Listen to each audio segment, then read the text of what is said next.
നമസ്കാരം ശ്രീകുമാരേട്ടാ.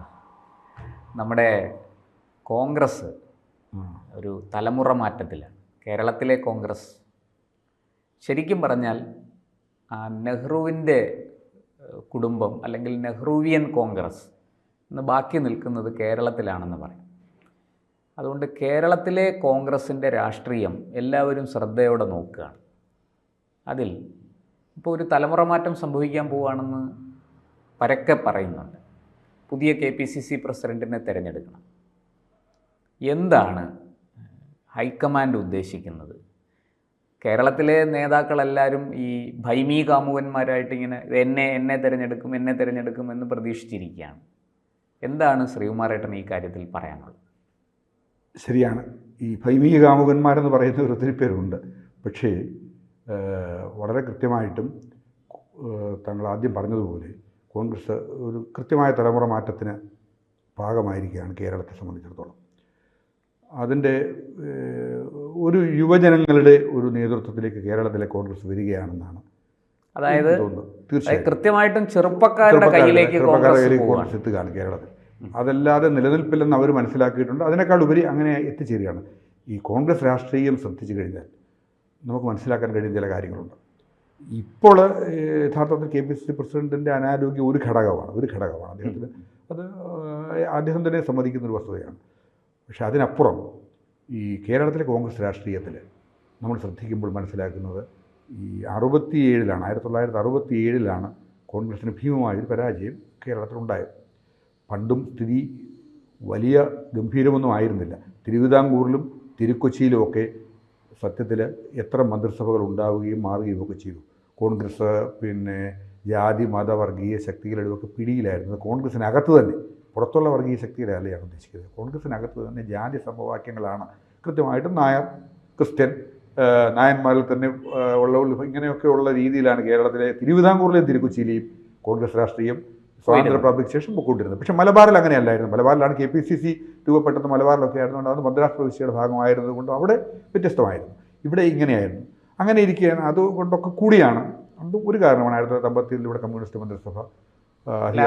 ചേട്ടൻ പറഞ്ഞല്ലോ 67 കോൺഗ്രസ് ഭീമമായ തകർച്ച ഉണ്ടായത് 67. ഇപ്പൊ നമ്മളൊക്കെ കാണുന്നത് ഈ കാലത്തുള്ള ഈ തകർച്ചയാണ്.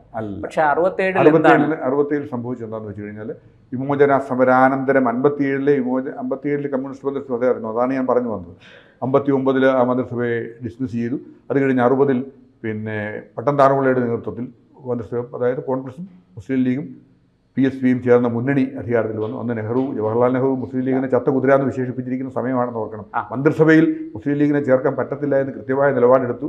അതിൻ്റെ ഭാഗമായിട്ട് CH മുഹമ്മദ് കോയയെ സ്പീക്കറാക്കിച്ചു അദ്ദേഹം മുസ്ലിം ലീഗിൽ നിന്ന് രാജിവെച്ചാണ് സ്പീക്കറായത്. ആ സ്ഥാനം മാത്രമാണ് 60 മുസ്ലിം ലീഗിന് കൊടുത്തത്. ഞാൻ ഈ മുസ്ലിം ലീഗിന്റെ അങ്ങനെ ഒരു പ്രയോഗം തന്നെയുണ്ട്, ഈ CHനെ തൊപ്പി ഊരിച്ച് ആക്കിയത്. അങ്ങനെ കൃത്യമായ പ്രയോഗമുണ്ട്. കാരണം എന്നിട്ടാണ് അദ്ദേഹത്തെ മുസ്ലിം ലീഗ് സ്പീക്കറാക്കിയത്. അത് കഴിഞ്ഞ അതിനകത്തെ ബുദ്ധിമുട്ടുകളുമൊക്കെ കൊണ്ട് മുസ്ലിം ലീഗിന് മാറേണ്ടി വന്നു. PSP എന്ന് പറയുന്നത് ഏതാണ്ട് പട്ടംതാണുള്ള സാറിൻ്റെ ഒരു ഒറ്റയാൾ പാർട്ടി ആയിരുന്നല്ലോ. അദ്ദേഹത്തെ ഇവിടുന്ന് മാറ്റിയേ പറ്റൂ എന്നുള്ള വസ്തു വന്ന് അദ്ദേഹത്തെ ഗവർണറാക്കി പറഞ്ഞയച്ചു. ലാൽ ബഹദൂർ ശാസ്ത്രിയാണ് അതിൻ്റെ നിർണായക വാക്കൊക്കെ എന്ന് ചോദിച്ചത്. അദ്ദേഹത്തെ ഇവിടുന്ന് പഞ്ചാബിലേക്ക് ഗവർണറായി അയച്ചു. അത് കഴിഞ്ഞ ശേഷമാണ് കോൺഗ്രസ് മന്ത്രിസഭ വരുന്നത്. അത് വേറൊരു ചരിത്രമാണ്. അത് ആ മന്ത്രിസഭ 1964 കേരള കോൺഗ്രസ് രൂപീകരണത്തെ തുടർന്ന് പുറത്തു പോയി. അത് കഴിഞ്ഞതിന് ശേഷമാണ് ഈ ഇടതുപക്ഷ ജനാധിപത്യ മുന്നണി അല്ലെങ്കിൽ ഇടതുപക്ഷ ഐക്യമുന്നണി എന്നൊരു സംവിധാനം ഉണ്ടായത്. 67 7 കക്ഷികൾ ചേർന്നാണ് സപ്തകക്ഷി മുന്നണി എന്നാണ് അഭിപ്രായപ്പെട്ടത്. 117 സീറ്റിനോടുകൂടിയാണ് അധികാരത്തിൽ വന്നത്.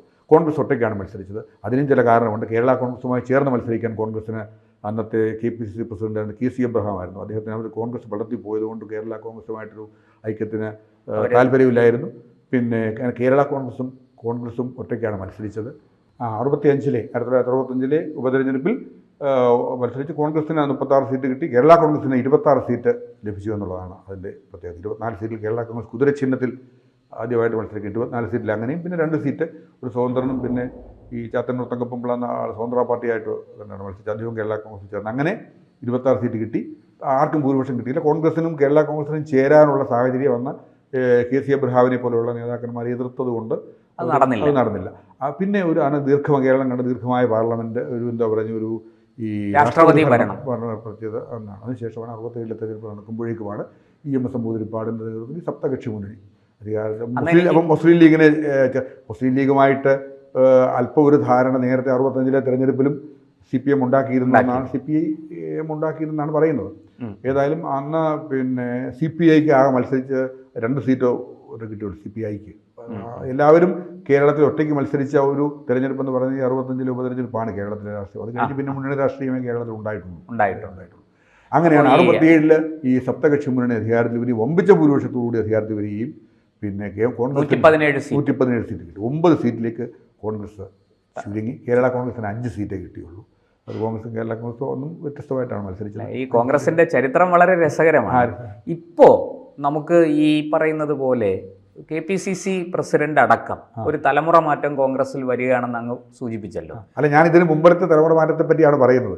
അതിനുശേഷം ഈ 67-ന് ശേഷം ആണ് നമ്മളിപ്പോൾ കാണുന്ന ഇപ്പോഴത്തെ കോൺഗ്രസ്സുകാരും അല്ലെ ഇപ്പോഴത്തെ രാഷ്ട്രീയ നിരീക്ഷകരും ഒക്കെ കാണുന്ന കരുണാകരൻ, ആന്റണി ഒക്കെ ഇറങ്ങുന്ന സംവിധാനം രൂപപ്പെട്ടു വരുന്ന കാര്യത്തെപ്പറ്റിയാണ് ഇന്ന് പറഞ്ഞു വന്നതെന്ന് പറഞ്ഞു. അപ്പോൾ 69 അംഗ നിയമസഭാ കക്ഷിയുടെ നേതാവായിട്ട് ആദ്യം അലക്സാണ്ടർ പറമ്പിത്തറ എന്നയാളെയാണ് നിശ്ചയിച്ചത്. അപ്പോൾ അദ്ദേഹം പ്രായമാവുകയും അദ്ദേഹം ഒരു ഗാന്ധിയനായിരുന്നു. അദ്ദേഹമാണ് കരുണാകരൻ്റെ പേര് നിർദ്ദേശിച്ചത്. നമുക്കിനി പാർട്ടി കൊണ്ട് നടക്കാനുള്ള ഒരു ശേഷി കുറവ്, ആരോഗ്യക്കുറവ്, താരതമ്യേന ചെറുപ്പം ഊർജ്ജസ്വലമായ കരുണാകരൻ നേതാവാകട്ടെ. അങ്ങനെയാണ് കേരളത്തിലെ ഈ കരുണാകര യുഗം എന്ന് പറയുന്നത്. അദ്ദേഹം അതുവരെ തൊഴിലാളി യൂണിയൻ പ്രവർത്തനം, ഒരിക്കലും അദ്ദേഹം നേരത്തെ തിരുക്കൊച്ചിയിൽ MLA ആയിട്ടുണ്ട്. പക്ഷേ പിന്നെ കരുണാകര യുഗമെന്ന് പറയുന്നത് ആരംഭിക്കുന്നത് ഈ 67-ൽ ഈ 9 അംഗ പാർട്ടിയുടെ നേതാവായിട്ട് കരുണാകരൻ തിരഞ്ഞെടുക്കപ്പെട്ടതോടുകൂടിയാണ്. അത് കഴിഞ്ഞതിന് ശേഷം ആ മന്ത്രിസഭ പുറത്തു പോകേണ്ടി വന്നു. ആ മന്ത്രിസഭ 69-ൽ പുറത്തു പോകേണ്ടി വന്നു. അതിനൊക്കെ ഒരു ചരിത്രമുണ്ട്. അതൊക്കെ വേറെ ചരിത്രമാണ്. അതൊക്കെ വിശദീകരിക്കാൻ ഒത്തിരി സമയം വേണം. അതല്ലല്ലോ നമ്മുടെ വിഷയം. അപ്പോൾ അത് കഴിഞ്ഞതിന് ശേഷം CPI അടക്കമുള്ള ആളുകളൊക്കെ ചേർന്ന് പുതിയൊരു മുന്നണി ഉണ്ടായി. പിന്നെ അച്യുതമേനോൻ മുഖ്യമന്ത്രിയായി. അദ്ദേഹം അതിനെതിരെ നിരന്തരമായ സമരമാണ്. CPM-ന്റെ നേതൃത്വത്തിൽ ഒരുപക്ഷെ കേരളത്തിൽ കണ്ടിട്ടുള്ള ഏറ്റവും കൂടുതൽ സമരം അന്നും. പിന്നെ അത് കഴിഞ്ഞതിന് ശേഷം അദ്ദേഹം നിയമസഭ പിരിച്ചുവിട്ടിട്ട് വീണ്ടും തെരഞ്ഞെടുപ്പ് നടത്തുക ചെയ്തു 1970-ൽ. അപ്പോൾ അങ്ങനെ ആ തെരഞ്ഞെടുപ്പിലാണ് യുവാക്കളുടെ ഒരു തള്ളിക്കയറ്റം, അതായത് യുവാക്കൾ കോൺഗ്രസ് പിടിച്ചടക്കിയ ഒരവസ്ഥ ഉണ്ടാകുന്നത്. സത്യത്തിൽ അന്ന് പിന്നെ നമ്മൾ യൂത്ത് കോൺഗ്രസിൻ്റെ ആരംഭിച്ച 57-ൽ മന്ത്രിസഭാ കാലത്ത് ആരംഭിച്ച യൂത്ത് കോൺഗ്രസിൻ്റെ ഒക്കെ നേതാക്കന്മാരെല്ലാം പാർലമെൻറ്റ് രാഷ്ട്രീയത്തിലേക്ക് വരുന്ന ആ തെരഞ്ഞെടുപ്പിലാണ്. ഒന്ന് ഓർക്കണം, 64 വയസ്സായിരുന്ന R. ശങ്കറിന് സ്ഥാനാർത്ഥിത്വം കൊടുക്കാതെ, അദ്ദേഹത്തിന് പ്രായമായി എന്ന് പറഞ്ഞ് സ്ഥാനാർത്ഥിത്വം കൊടുക്കാതെ മാറ്റി നിർത്തിയാണ് ചിറയൻകീഴിൽ നിന്ന് വയലാർ റവി പാർലമെൻറ്റിലേക്ക് മത്സരിക്കുന്നത്. രാമചന്ദ്രൻ കടന്നപ്പള്ളി പാർലമെൻറ്റിലേക്ക് മത്സരിക്കുന്നത് അദ്ദേഹം KSU പ്രസിഡൻ്റായിരുന്ന അവസരത്തിലാണ് തിരഞ്ഞെടുക്കപ്പെടുന്നത്. AK ഗോപാലൻ, സാക്ഷാൽ AK ഗോപാലന് കാസർഗോഡ് മണ്ഡലം വിട്ട് പാലക്കാട്ടേക്ക് പോകേണ്ടി വന്നു ഈ രാമചന്ദ്രൻ കടന്നപ്പള്ളി അവിടെ മത്സരിച്ചപ്പോൾ. പിന്നെ അത്ര വലിയ ഭീഷണിയാണ് ചെറുപ്പക്കാരെന്ന് പിന്നെ CPM അന്ന് തിരിച്ചറിഞ്ഞു. പിന്നെ നിയമസഭയിലേക്ക് എത്ര പേരാണ്? AK Antony, Oommen Chandy, AC Shanmugham 70-ലാണ്.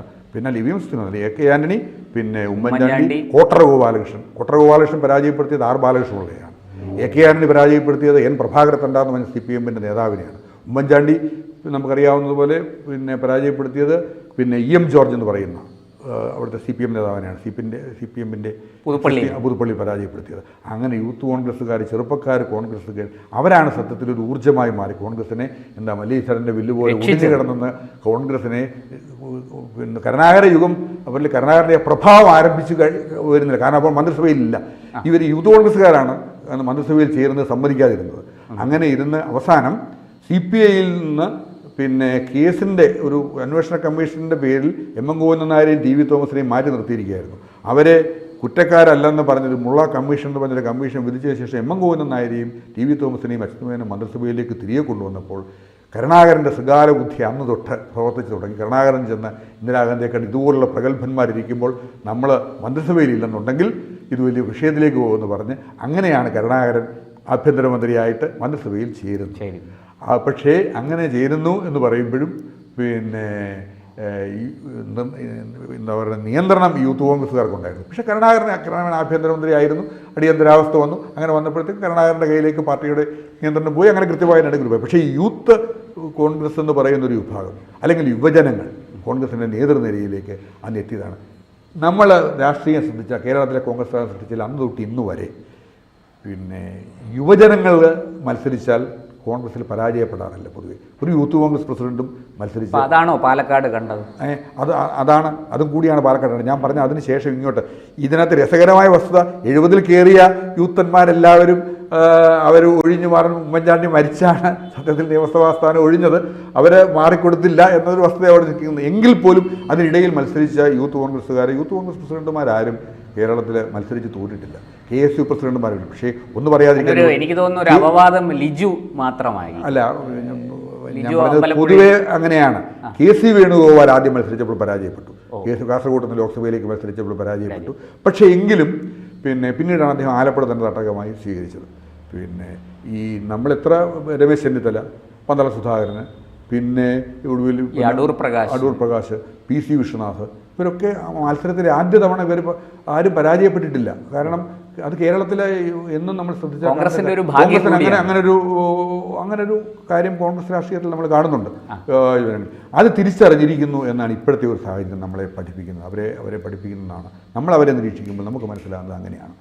അപ്പോൾ ഈ അടുത്ത KPCC പ്രസിഡന്റ് ആകാൻ സാധ്യത അത് നമുക്ക് വിശദമായിട്ട് പിന്നീട് ഒരു ഇതിൽ ചർച്ച ചെയ്യാം. അപ്പോൾ എന്തായാലും കോൺഗ്രസിൽ ഒരു തലമുറ മാറ്റം ഉറപ്പാണ്, കേരളത്തിൽ ഉറപ്പാണ്. ആ തലമുറ മാറ്റത്തിലൂടെ നമ്മൾ ഉദ്ദേശിക്കുന്നതിനപ്പുറത്തേക്ക് കോൺഗ്രസിന് നേട്ടം ഉണ്ടാകുമെന്ന് വേണം രാഷ്ട്രീയ സ്ഥിതികൾ വിലയിരുത്തുക. അതായത് തീർച്ചയായിട്ടും ഇപ്പോഴും മുസ്ലിം ലീഗിന്റെ ആ കൃത്യമായ പിന്തുണയാണ് കോൺഗ്രസിന് നിലനിർത്തുന്നത്. എങ്കിൽ പോലും ഈ പാലക്കാട് ഉപതെരഞ്ഞെടുപ്പ് അതിന് കൃത്യം അടിവരയിടുന്നുണ്ട്. രാഹുൽ മാങ്കൂട്ടത്തിലിന്റെ വിജയം കോൺഗ്രസ്സുകാർ പോലും നേരത്തെ പറഞ്ഞിരുന്നതിലേറെ ഭൂരിപക്ഷത്തോടു കൂടിയാണ് അദ്ദേഹം ജയിച്ചത്. 18,000 വോട്ടിന്റെ ഭൂരിപക്ഷം എന്ന് പറയുന്നത്. അതിന് നമ്മളീ പറയുന്ന ഒത്തിരി കാരണങ്ങളുണ്ട് പുറത്ത്. പക്ഷേ അതിലൊക്കെ പ്രധാനപ്പെട്ടൊരു കാര്യം ഒരു കോൺഗ്രസിൻ്റെ ഈ യുവരക്തം യൂത്ത് കോൺഗ്രസ് പ്രസിഡന്റ് മത്സരിച്ചുണ്ടാക്കിയെടുത്ത ഒരു ആവേശമാണ്. അത് തിരിച്ചറിഞ്ഞ അടുത്ത തെരഞ്ഞെടുപ്പിൽ നിരവധി യുവാക്കൾ അടുത്ത നിയമസഭാ തെരഞ്ഞെടുപ്പിൽ ഉണ്ടാകും. നമുക്ക് കാത്തിരിക്കാം കോൺഗ്രസിലെ ഈ തലമുറ മാറ്റം എങ്ങനെയാണ് കേരള രാഷ്ട്രീയത്തെ പിടിച്ചുലയ്ക്കാൻ പോകുന്നത്, കേരളത്തിൽ എന്ത് രാഷ്ട്രീയ മാറ്റമാണ് അത് കൊണ്ടുവരാൻ പോകുന്നത്, ഭരണമാറ്റം സംഭവിക്കുമോ ഇല്ലയോ, ഇതൊക്കെ വരും കാലങ്ങളിൽ തെളിയേണ്ടതാണ്. എന്തായാലും നമുക്കതിന് കാത്തിരിക്കാം. കോൺഗ്രസിലെ ഈ തലമുറ മാറ്റം, KPCCക്കുള്ളിലെ തലമുറ മാറ്റം എങ്ങനെയാണ് കേരളത്തെ ബാധിക്കാൻ പോകുന്നത്, കേരളത്തെ എങ്ങനെയാണ് അത് സ്വാധീനിക്കാൻ പോകുന്നതെന്ന് നമുക്ക് കാത്തിരുന്ന് കാണാം.